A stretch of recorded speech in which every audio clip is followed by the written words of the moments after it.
ஜனநாயகனோட இந்த third single poster வந்ததும் போதும் கேசரி கேசரின்னு கதற ஆரம்பிச்சதை விட கன்ஃபார்மே பண்ணிட்டானுங்க.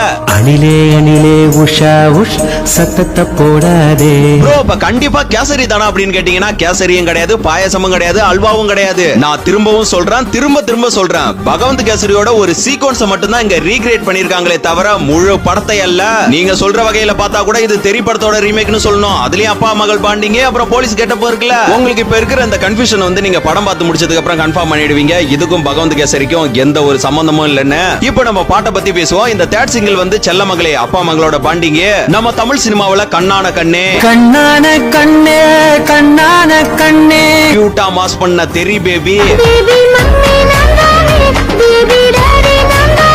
ஒண்டர்ஃபுல்லா இருந்த தங்க மீன்கள் ஆனந்த யாழை மீட்டுகிறாய் அடி நெஞ்சில் இந்த வருஷன்ல தான் இந்த செல்லமங்களே பாடலும் இருக்கு.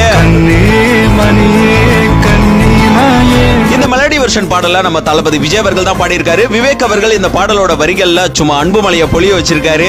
தளபதி கச்சேரிய தாறுமாறா செலிப்ரேட் பண்ணியாச்சு. ஒரு பேரே வரலாற ஹிஸ்டரியில பதிச்சாச்சு. அடுத்து இந்த எமோஷனல் கட்டுக்கு, அதாவது ஆடியோ லான்ச்சோட அப்டேட்ல ஒரு பாடல் பேக்ரவுண்ட்ல விட்டாங்களே, அந்த பாடல் வந்து படத்துல இல்ல, ஆனா படம் முடிஞ்ச பிறகு இருக்கு.